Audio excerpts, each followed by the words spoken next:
હું અડધી તારી ઘીની પી જતો. ઓહો, અડધી તારી પી જતા હા, ઘીની? અડધો કિલો.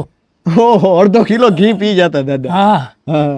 એ પછી એમને ન ભાવે તો થોડીક સાય નાખી દઈએ. ઓહો. કોડિયામાં દીવ. તેલ નાખી હા. ને વાઇટ કરીને એ અંદવારે રોટલા ખાતા. પછી ઘડિયાળું હતી? કઈ નહીં. રેડિયોમાં કેટલા લોકો સાંભળતા? અરે અડધું ગામ ભેરું થતું. ઓહ, એક રેડિયો સાંભળવા. પંચાયતનો રેડિયો આવ્યો હતો. હા. એ પણ પંચાયતી. ઓહો. ત્યાં ગામ આખું ફેરું થાય. કૃષ્ણ દાદા ફેર. શું ફેર? એ સુલા રોટલા ન પૂગે. એમ? શું કારણ એનું? એને મીઠાઈ એવી. વાહ. માણા માણા વાલું લાગતું. ઓહો. હા, તમે નીકળ્યા તો કે બેહો બેહો, આવો પાણી પીઓ. અજાયણા નહીં, આવકાર હતો. એ આવકાર હતો ને આવકાર મીઠો હતો ને. વાહ.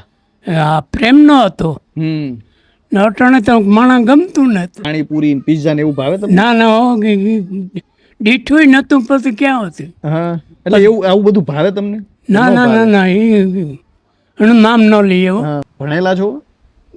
એકડિયા ભણ્યો હતો. હા. પછી કેમ ન ભણ્યા? પછી તો મોટી અવસ્થા પાકી ગઈ. હા. માસ્તર કે હવે તારે નકામ. અમે અમારી રીત પ્રમાણે રાતોને અજવાળી છે. તમે ઘીનો દીવો કર્યો, અમે જાતને બાળી છે. વારે તહેવારે જિદ્દે ચડતી ઈચ્છાઓને પંપાડી છે. ભીતર સળગે હોળી, ચહેરા પર કાયમ દિવાળી છે. હાલ આપણે ઘેરની ભૂમિમાં છીએ અને આમ જોઈએ તો એવા વડીલો આપણી સાથે જે આપણે વાત કરી રહ્યા છીએ કે જેમને જીવનના તમામ રંગોને જોયા છે, ત્યારે એક વડીલ દાદા આપણી સાથે જોડાઈ ચૂક્યા છે. 90 વર્ષની ઉંમર છે. 90 વર્ષ રોડના ઉંમરમાં તડકા છાયા અનેક જોયા છે, સુખ દુઃખ રૂપી. તો આવો એ દાદા સાથે જ સીધી વાત કરીએ, વાત ગુજરાતી પર. શું નામ છે દાદા? વિરમ. દાદા કેવડી ઉંમર છે તમારી? 90 વર્ષ હોત તો બતાવે. 90 વર્ષ થઈ ગયા છે. તો દાદા શું કહેશો કે 90 વર્ષનો સમય જોયો છે, અત્યારનો સમય જોયો છો, કેટલો ફેર છે અત્યારે? અરે દાદો બાપા અટાણાનો નહીં. હા, શું ફેર છે? ફેર એટલે અટાણે તો રામરાજ. ઓહો. તેથી તો બુરાઈ હતી બધી. સાચી વાત છે. અમારા ને અમારા દાણા, અમારી ને અમારી જવાર ખરામાંથી ન લેવા છે. અમારા ડોહીમાં ખડામાં ઉથમું રાખીને વયો આવે, રોવે કે દાણા લઈને જાય. ઉથમાં ખડો રાખે એટલે ન રોવે. એટલે આવો સમય હતો. આવો. પેલા ખોરાક કેવો હતો અને અત્યારે ખોરાક કેવો? તેથી તો ખાવામાં હું ખજૂર ને દારિયા, ઓહો. બસ, બીજી કોઈ વસ્તુ નહીં. ને આ વાયામાં થતી ભોરીંગણી. આપણે બંદૂકમાં દારૂ ભરે ને એવી દરોડીને દોડવા થતા. એ દોડવા ઠઠેરી ને બાજરાના ડુંડાના ડુહાની ભરડી એના રોટલા કરીને ખાતા. ઓહો. પછી દાદા અત્યારે તો ગેસ આવી ગયા. પેલા તમે ચૂલાના રોટલા ખાતા હતા. એમાં શું ફેર? ગેસના રોટલામાં ચૂલાના રોટલા? ગેસના દાદા ફેર. શું ફેર? એ ચૂલાના રોટલા ન પૂગે. એમ? શું કારણ એનું? એને મીઠાઈ એવી. વાહ. હા, એમ કહેવાતું કે ચૂલામાં રોટલો બંધ ને 3-4 ઘર સુધી સુગંધ આવતી. ચાર બહુથી આવે. ઓહો. અત્યારે આમાં ન આવે ગેસના રોટલા? હા, ગેસમાં ન આવે. પછી અત્યારનો તો આ ખોરાક પાણીપુરી પીઝા ને એવું ભાવે તમને? ના દીઠું નતું પછી ક્યાં હતું. હા, એટલે એવું આવું બધું ભાવે તમને? ના એનું નામ ન લઈએ. ઓલું જ ભાવે છે, રોટલા ને જે સાચો ખોરાક, ઘી એ દૂધ. તો સાદો ખોરાક ને તો વાત જ થવા દે. દવાઈનો રોટલો, છાશ ને શાક. અને લગ્ન હોય ત્યારે હું જમવાનું હતું પેલા? લગ્નમાં પેલા જમવાનું કોઈ ઢેફલી ને લાડવા બનાવતા વધારે. લાડવા કેટલા લાડવા ખાઈ જતા બધા? બે ત્રણ નહીં ખાઈ જાય. કેટલા? પછી શરત ને એવું કઈ મારતા? શરત ને એવું મારતા? શરત મારે. હા, ખાવા વાળો હોય તો શરત મારે. કેટલા ખાઈ જતા એ બધા?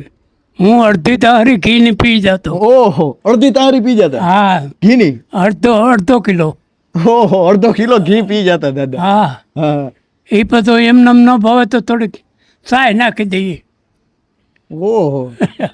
અત્યારે આ બધા તમે આ પાઉચના દૂધ એવું બધું જોવો, બહારનું જે ઘી મળે એ બધું કેવું લાગે? એનું નામ જ મૂકી દો તમે. હા, એ ભાવે જ નહીં. એ પેલા જેવું નથી ને? એ તો ગઈ વાતો. ભાઈબંધી કેવી હતી પેલા? ભાઈબંધી એટલે માણા વાલું લાગતું. ઓહો. હા, તમે નીકળ્યા તો કે બેહો, આવો, પાણી પીઓ. અજાયણા નહીં, આવકાર હતો. એ આવકાર હતો હમ ને આવકાર મીઠો હતો ને વાહ આ પ્રેમનો હતો હમ ને અટાણે તો માણસ ગમતું નથી સાચી વાત છે હમ હમ જાતો હોય તો કે થાય હમ આપણે રામ રામ કહીએ તો એને હારો થાય હમ સાચી વાત છે એટલું પણ નથી બોલાતું નથી બોલે હા રામ રામ નથી કરતા લ્યો હમ ઘણા એમના વયા હતા એમ હમ પછી દાદા આમ જોઈએ તો અત્યારે આ બધું મોબાઈલ ને એવું આવી ગયું એ કેવું લાગે તમને એમાં હું તો ઓછું છું હા ટીવીમાં તે સમાચાર નહીં એવું કદાચ સાંભળું દાદા તમે રેડિયોમાં સમાચાર સાંભળો એ કેવું હતું રેડિયોમાં રેડિયામાં સમાચાર એમ ગઢવીને ઈ આવતા એના અમે લોકગીતની સાંભળતા આવડે તમને લોકગીત ને એવું કાંઈ લોકગીત નતા આવડતું ઈ કેવી મજા હતી રેડિયોમાં કેટલા લોકો સાંભળતા અરે અડધું ગામ ફેરવું થતું ઓહ એક રેડિયો સાંભળવા પંચાયતનો રેડિયો આવ્યો હતો હા એ પણ પંચાયતી ઓહો ત્યાં ગામ આખું ફેરવું થાય હા એ પછી સાંભળે બતાય હમ તો કે હેમું ગઢવી આવે તો કે હા હા ઓરે હેમું ગઢવી લોકગીત બોલતો હોય ને ઓહો બીજા દવા કોના આવતું કાર્યક્રમો કાર્યક્રમમાં તો ઘણા આવતા પણ હેમુ ગઢવીના સૌથી વધુ રજો હતા બીના ગાંધર્વો ને એના સાથીદારો હા હા એ બધા આવતા હા ઈ કેવી બહુ મજા મજા આવતી હો હા હા પેલી વાર ટીવી જોઈ ત્યારે એવું લાગતું કે આ બધું તો સાચું છે એવું લાગતું ના ના હા પછી ટીવીમાં રામાયણ ને એવું આવતું ત્યારે કેવું જોતા આમ બધા ભેગા હા. મળીને રામાયણ તો એમને મેં બહુ અમારે સાંભળતા હા અમારે આની મા હતા ને હમ બહુ અહીં રામાયણ હોતા હતી આ રામાયણનો તો પછી ટીવીમાં જોયું હતું તમે રામાયણ ના ટીવીમાંથી નહોતું હા હા હા પછી દાદા અત્યારે આમ જોઈએ આ બધું અત્યારના ખોરાક પણ આવા થઈ ગયા ને અત્યારે પરિવારમાં સંપ નથી પેલા પરિવારમાં કેવો સંપ હતો અરે ઠીક હા બધા ભેરા બેહીને ખાતા ઓહો લાઈટો હતી ને અટાણે ના ના લાઈટ તો તમને કેમ બધું કોડિયામાં દીવ તેલ નાખી હા ને વાઇટ કરીને એ અંદવારે રોટલા ખાતા પછી ઘડિયાળો હતી કઈ નહીં તો સમયની કેમ ખબર પડે સમય કેટલા વાગ્યા ઈ પણ દિયાજમાં તો ખબર પડી જાય ને હા અત્યારે આ બધું તમને ખબર પડે આ જોઈને સૂર્ય જોઈને કેટલા વાગ્યા ઈ? ખબર પડે વાહ હજી પડી જાય હો હા હા હા અટાણે 5 આવ્યા ઓહો કે 5 માથે ત્યાં હોય હા હા હા અટકર એટલી તો આવે જ એટલે પેલા એ રીતે ખબર પડી જાય અને તહેવાર હોય ત્યારે કેવો માહોલ હતો રાસ રમતા બધા ભેગા થાય અરે ઠીકા ઠીક હા રાસ રમે નોરતા નોરતા ઉજવતા હા હા હા મણિયારો આવડે તમને મણિયારો ના આવડે હા હા હા મણિયારો આમ જોયા હા પણ રમતો નહીં પેલા શેના ઉપર રમતા અત્યારે ડીજે આવી ગયા પેલા ઢોલ ઢોલ ઉપર ઢોલકી ને એવું કંઈ ન થયા ના હા હા હા ધમ કોઈને આવડે નહીં